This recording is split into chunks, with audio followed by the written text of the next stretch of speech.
Welcome to CBS This Morning. Good morning, Norm. Good morning, Charlie. Incredible video this morning. Indeed. For the first time, we are seeing Army Sgt. Bowe Bergdahl's walk to freedom. The Taliban released the video overnight. It shows Bergdahl with a shaved head as he is handed over to American Special Forces in Afghanistan. Bergdahl spent nearly 5 years as a Taliban prisoner of war. Margaret Brennan is at the Pentagon, where a spokesperson says they have no reason to doubt the video's authenticity. Margaret, good morning.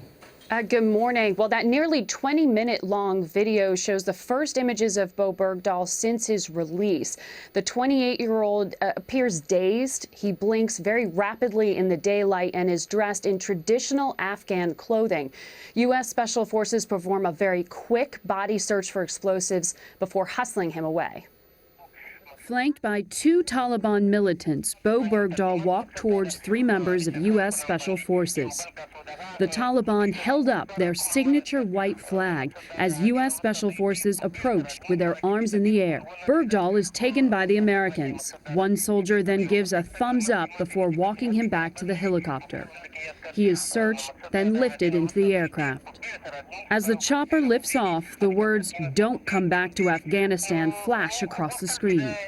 It was the end of a nearly 5-year ordeal for Sergeant Bergdahl, the last known American prisoner of war. Shortly after the rescue, Defense Secretary Chuck Hagel said it had gone as well as it possibly could have, and this video released by the Taliban appears to depict a seamless exchange.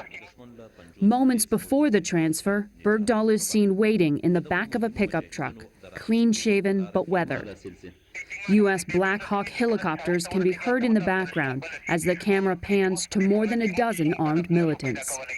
A Taliban narrator says the Americans were warned that 18 armed fighters lined the hills.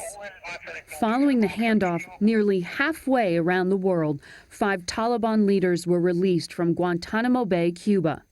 Those 5 men are also shown in the video, arriving safely in Qatar.